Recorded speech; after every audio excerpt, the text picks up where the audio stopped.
Hi coaches! For those of you who don't know me, my name is Kristen. I'm a Diamond Beachbody coach, and today I want to talk to you guys about inviting. So I first want to start just by giving you my top tip when it comes to sending invites, and that is there's no one size fits all for invites. So you want to make sure that every time you're sending an invite that it is personalized and applies to the relationship and the situation between you and the potential customer. So the first type of invite that I send is really what I like to kind of consider a casual invite, and those are invites to people who I already have an established relationship with, whether it's a family member, a friend, or just someone that I have regular contact with, maybe a coworker or something. So for those type of invites, I really don't see the point in beating around the bush, and I kind of just come right out with it and say something along the lines of, hey, I'm putting together this health and fitness group. It's going to be a lot of fun. I think you should join us. And if you're having a one-on-one conversation, you can get into a little bit more detail. If it's via email or text or Facebook message or something like that, then I like to end with a question. Something like, how does that sound? Or would you like to join us? And just kind of leave it at that so they can come back asking for more information. The second type of invite that I send is a cold invite. So cold invites are a little bit different.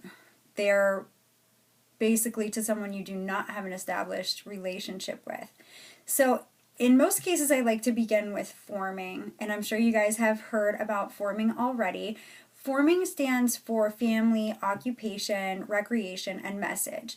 So in the event of forming, you friend request people or they request you, and you don't have an established relationship with them.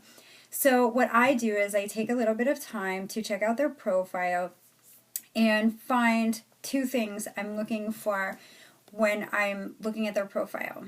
The first one is some commonality. I'm searching for something that we have in common that I can bring up in a conversation. And the second thing is a compliment. I'm looking for something that I can compliment them on sincerely. So when I begin the forming process, I always send a message that says something like, hi, so-and-so, thank you so much for accepting my friend request.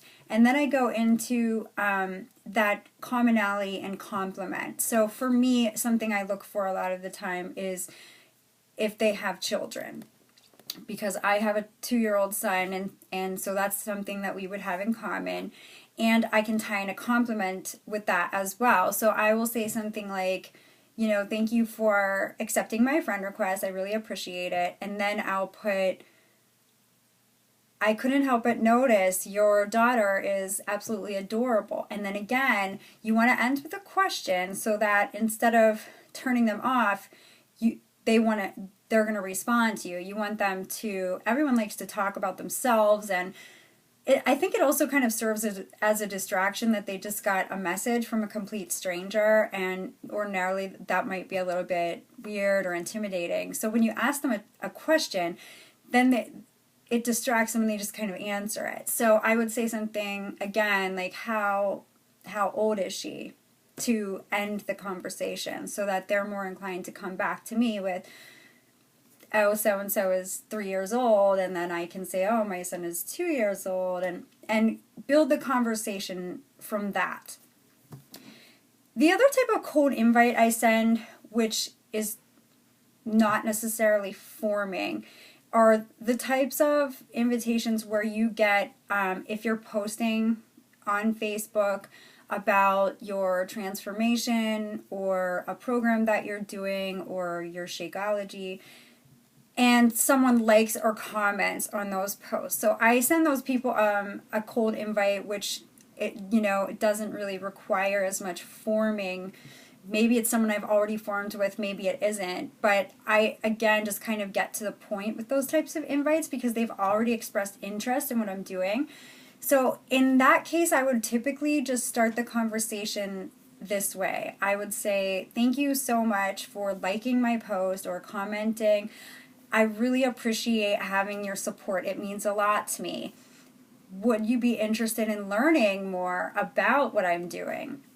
If it's a post about the 21-day fix specifically, then I would say something like, are you interested in trying the 21-day fix?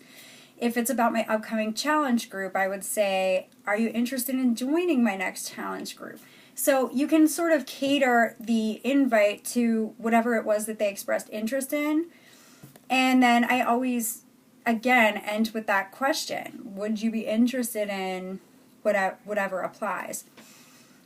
So the final type of cold invite that I send is, I don't spend a ton of time doing this because I'm pretty busy, but I do try to set aside maybe 10 or 15 minutes during one of my power hours to kind of do a little bit of scrolling through my Facebook feed and just keep my eye out for anyone who's sort of inviting me into their lives based on what I do. So when I'm scrolling, I'm looking for people who are talking about wanting to lose weight, wanting to get healthy. Maybe they're tired of having no energy. Maybe it's a mom who's complaining about being busy and wishing she had time to work out. Maybe it's someone talking about wanting to lose weight for their upcoming vacation or wedding. So I spend a little bit of time seeking out people that are in need of my services as a coach. And those people, when I see statuses like that, I do send a cold invite to them. And that would go something like this. Hi, so-and-so. I saw your post yesterday about wanting to get in shape for your wedding. I'm forming this health and fitness support group. We're starting in 2 weeks. Would you like to join us? So that's just kind of, like I said, for people who have already expressed some sort of need for what you're doing, it's sort of the perfect opportunity to just kind of get in there and offer them what we have to offer.